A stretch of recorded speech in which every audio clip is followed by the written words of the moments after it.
Salve, salve, amigos da espiritualidade, tanto aqueles que a gente vê, como também aqueles que a gente não vê. Sejam muito bem-vindos a este canal Conexão Espírita. Quem vos fala aqui nesta encarnação é Renato. Eu sou a Vânia. Estamos aqui por mais uma quarta-feira, às 9 horas da manhã sem falhar, trazendo mais um trecho do Evangelho segundo o Espiritismo para gravar a segunda temporada do nosso Evangelho no Lar. E antes de seguirmos com o Evangelho, faz aquelas coisas do YouTube que todo mundo sabe, mas não faz. Quer deixar o like? Fácil, o sinalzinho de positivo aí abaixo do vídeo. Da mesma forma, a inscrição. Se inscreva no canal, é grátis. Se você se inscreveu no passado, confere se a inscrição está ativa. O YouTube anda retirando alguns inscritos. Outra forma de nos ajudar e ajudar que esse vídeo vá mais longe também é compartilhando esse vídeo. Compartilhe aí nas suas redes sociais, nos seus grupos de WhatsApp. Faz esse vídeo ir mais longe. Faz o canal Fora Bolhas e aí atingir alguém que esteja precisando ouvir uma palavra. Para você, tem um tal do sininho aí perto do botão de inscrição, mete o dedo nesse sininho, que aí você vai ser notificado de toda a movimentação neste canal. E para dar engajamento no canal, tem um comentário abaixo de tudo aí. Comente, utilize esse espaço, é um meio de comunicação entre nós e vocês, tá? Críticas, sugestões, elogios, dúvidas ou falar qualquer besteira, é lá é o lugar, tá certo? Então faz essas coisas de YouTube que ajuda o canal a crescer. Se você vai realizar o Evangelho no Lar aí na sua casa, não esqueça, né, como já é de praxe, separa aí o seu copo ou sua garrafinha com água, para que no final a espiritualidade fluidifique colocando nessa água que você está precisando aí para passar, para ajudar, né, nos obstáculos que estão presentes no seu dia a dia. Se você mora com alguém, você pode colocar uma água em específico para cada um, e aí é direcionado o que cada um vai precisar ali para esse momento. E se você também está sentindo aí que alguém está precisando de orações, vibrações positivas, você pode enviar essas orações da seguinte maneira. Você vai escrever o nome dessa pessoa completo, onde você preferir, tá? Se ela estiver encarnada, junto do nome completo, você vai colocar o endereço residencial. Se ela estiver hospitalizada, pode ser o endereço do hospital. Agora, se essa pessoa em questão já estiver desencarnado, junto do nome completo, você põe a data do desencarne. E lembrando que a gente tem que ter fé, fazer as nossas orações, né? Para que elas cheguem até o seu destino.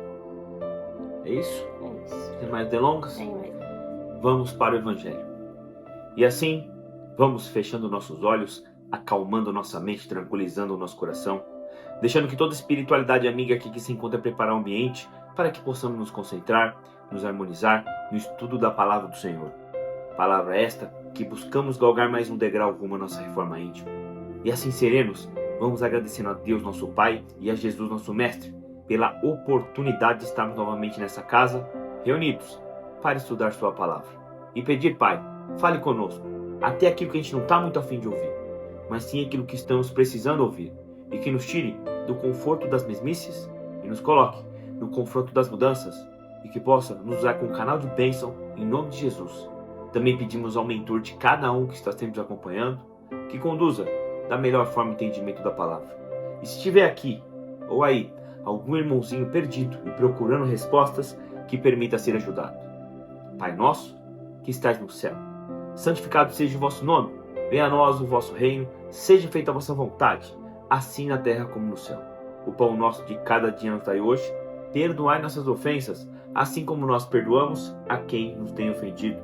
E não vos deixeis cair em tentação, mas livra-nos, Pai, de todos os males, hoje e sempre.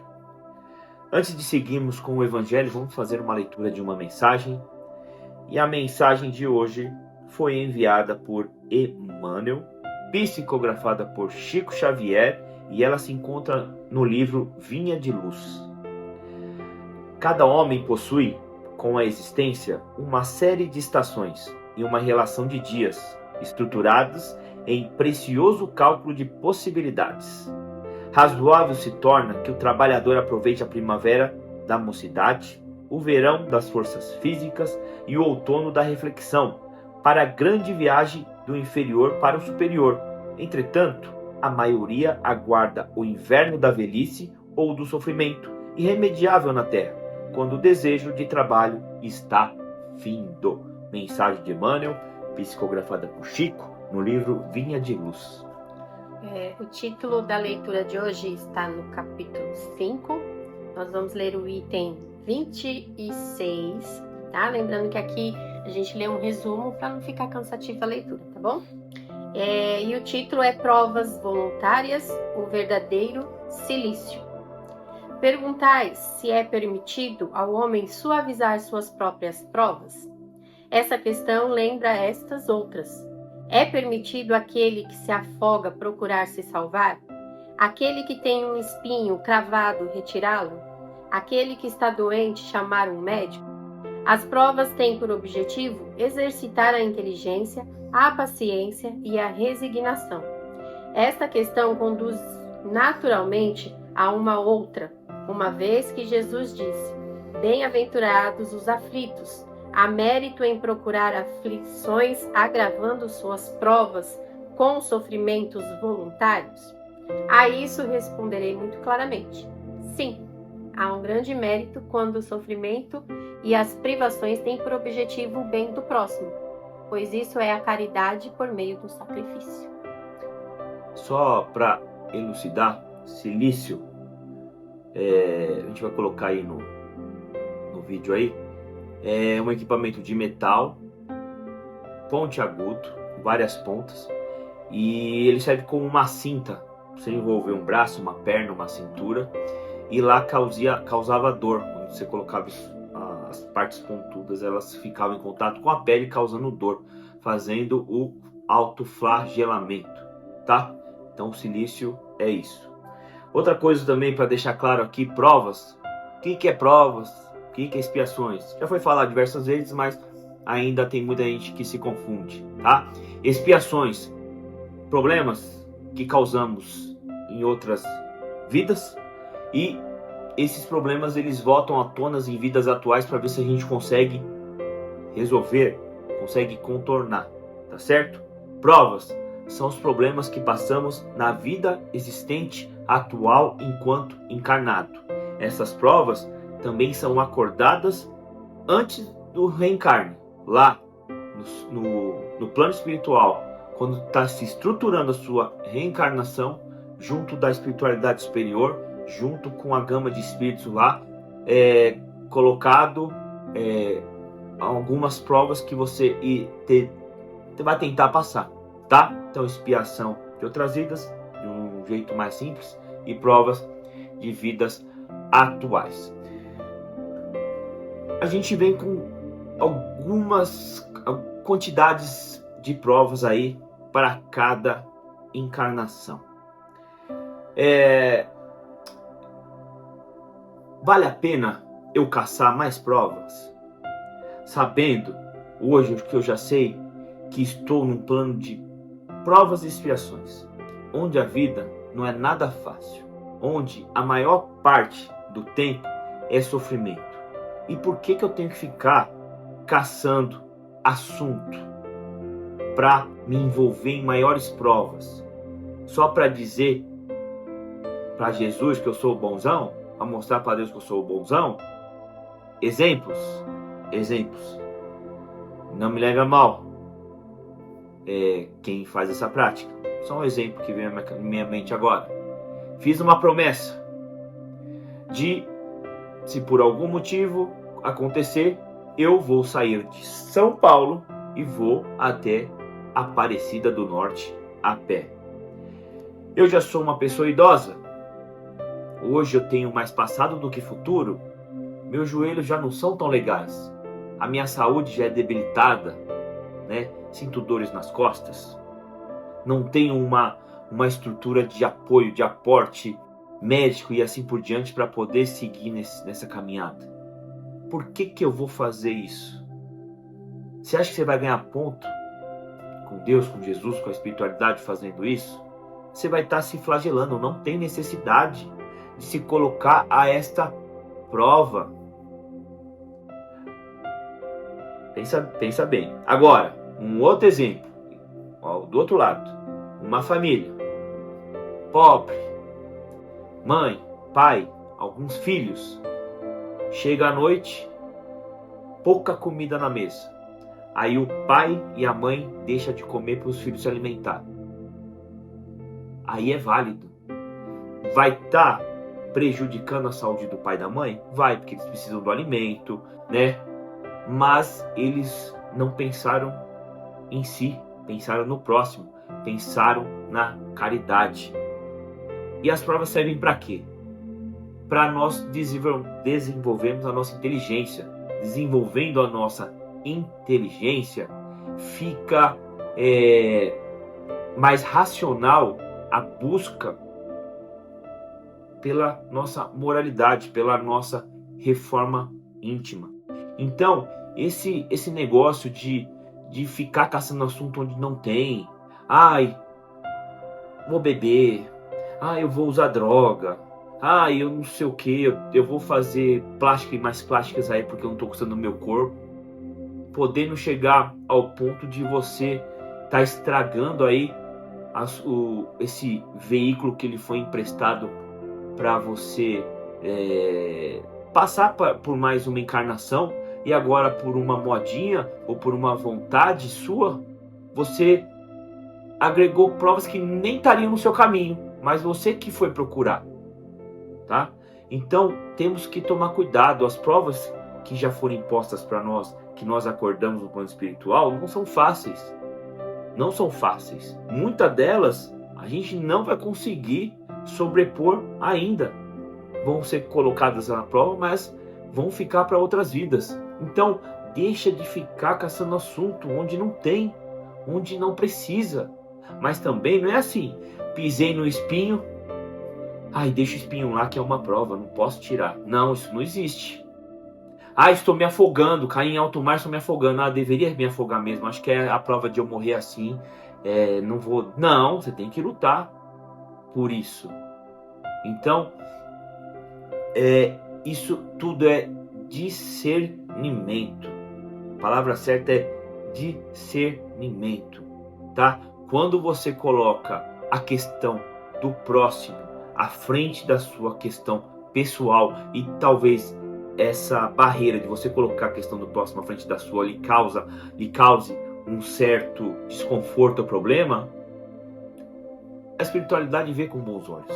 Agora, quando entra o egoísmo, o egocentrismo, que você coloca você à frente do próximo, e aí o problema aparece, isso não é bem visto pela espiritualidade, pode ter certeza.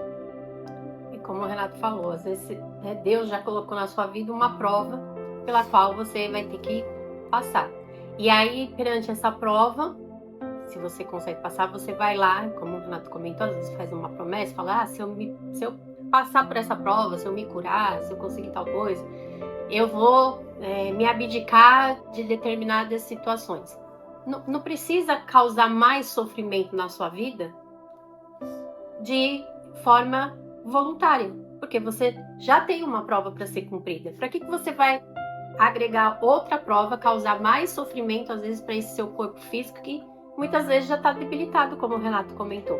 A gente não precisa criar situações para que o nosso corpo físico sofra ainda mais, seja, digamos assim, penalizado, em prol de uma outra prova que você já cumpriu, né? Porque o verdadeiro silício, a verdadeira prova que você tem que trabalhar é no seu dia a dia. Como? Enfrentando situações onde o seu orgulho fala mais alto, enfrentando situações onde a sua raiva fala mais alto. Isso é um verdadeiro silício. Por quê? No calor ali da emoção, muitas vezes a gente controla a nossa raiva. A gente controla aquilo que sai da nossa boca? Não. E é isso que a gente tem que trabalhar. Por que a gente tem que trabalhar? Porque é difícil. É difícil você se conter no momento de raiva. É difícil você não falar coisas que não deve no calor da emoção. É difícil, às vezes, eu me sentir, orgulhoso e querer passar isso para as demais pessoas quando eu alcanço determinadas situações no meu trabalho em que a nossa soberba pode sobressair. Então, são esses verdadeiros silícios que a gente tem que trabalhar no nosso dia a dia. Qual é o verdadeiro silício? O aperfeiçoamento moral, não deixar com que os nossos defeitos se sobressaiam perante as nossas virtudes. Porque todo mundo vai ter defeito. A gente vai ter inveja, a gente vai ter orgulho, a gente vai ter soberba, vai ter vaidade. Então a gente tem que trabalhar esses defeitos, que não são fáceis. né? Trabalhar a fofoca. Quem é que não adora uma fofoca? Né? Todo mundo. Tem uma rodinha ali e já começa a falar de alguém. Já começa a passar uma fofoquinha. Então, isso que a gente tem que trabalhar no nosso dia a dia. E que não é fácil. Porque as tentações, elas são grandes.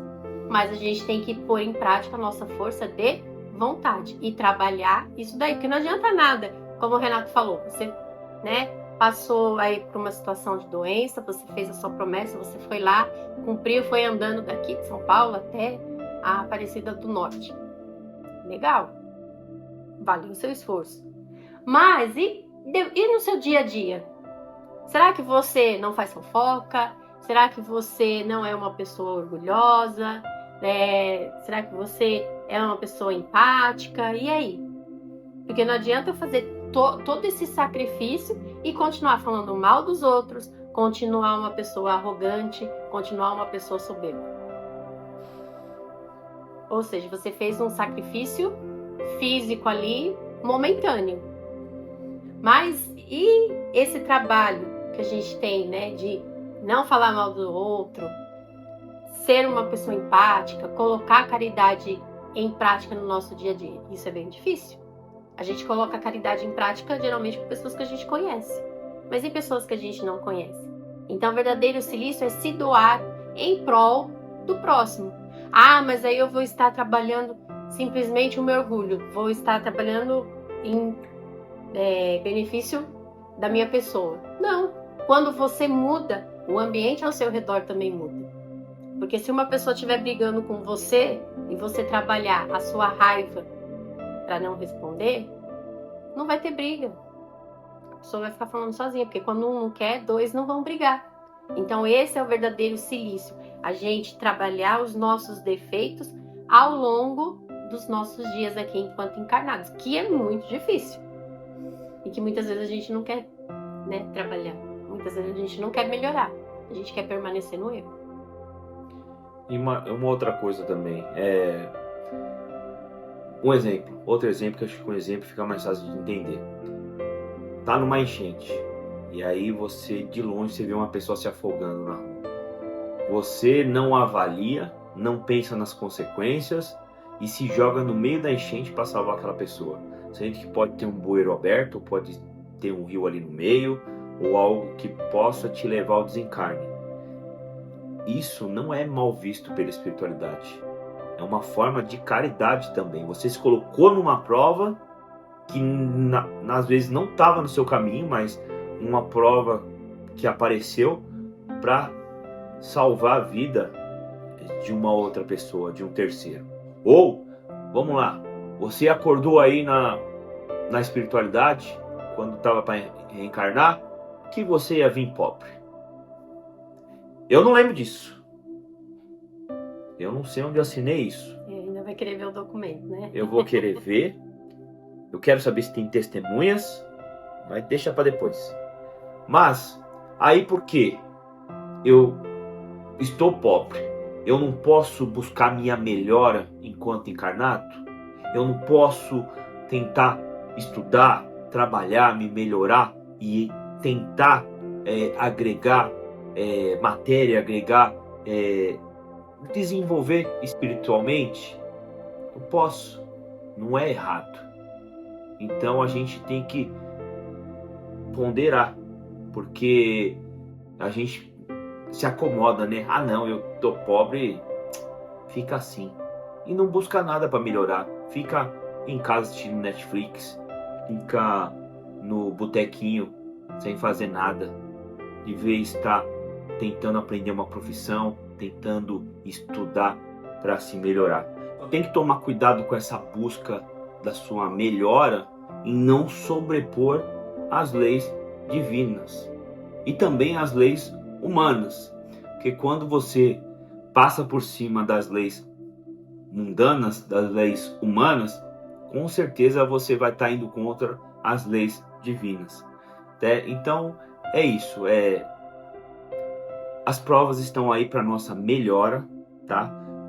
Todo final de uma prova tem como resultado agregar valor moral para você. Então, tem um ditado que eu já ouvi. Tá no inferno? Abraça o capeta. Viu a prova na sua frente? Pega ela com força. Abraça com força. Tenta tirar proveito da situação do momento.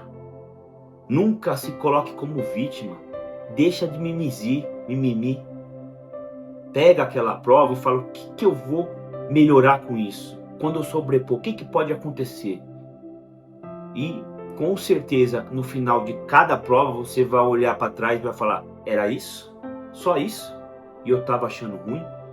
E deixa de caçar assunto para você. Deixa. Porque provas irão vir todas as horas. E aí você vai ficar procurando mais ainda? Então é só pensar, né? E analisar. Porque às vezes, como a Renato falou, nem é tudo isso. Você ficar aí se lamentando, choramingando, não vai resolver. Então a gente tem que encarar as situações de frente com maturidade para que tudo dentro das nossas possibilidades, né, dando o nosso melhor, se resolva.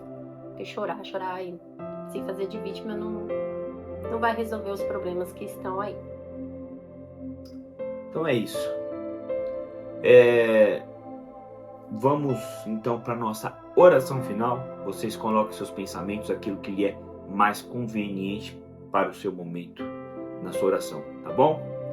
E assim, vamos encerrando o nosso evangelho de hoje, agradecendo a presença de toda a espiritualidade amiga que aqui esteve por mais uma reunião, agradecendo também ao mentor de cada um e pedir que continue a nos induzir os melhores caminhos, aos melhores pensamentos, mas respeitando sim o nosso livre-arbítrio.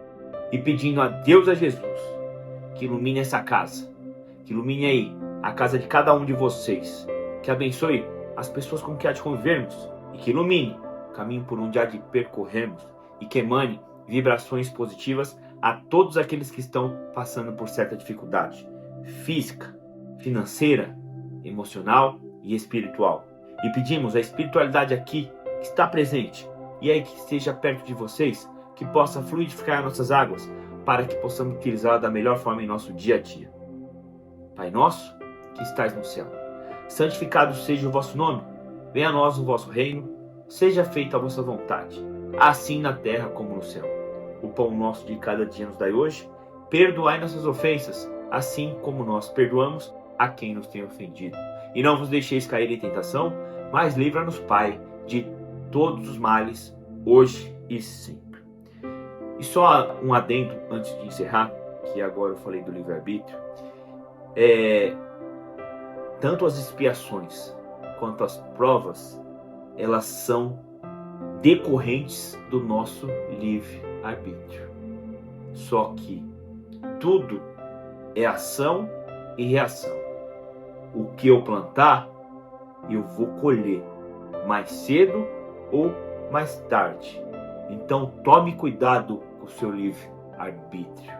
Utilize ele da forma mais correta, para que lá na frente você entenda o motivo pelo qual você está passando por aquilo.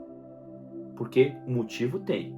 É que às vezes é mais conveniente a gente tentar esquecer, guardar lá no quarto da bagunça.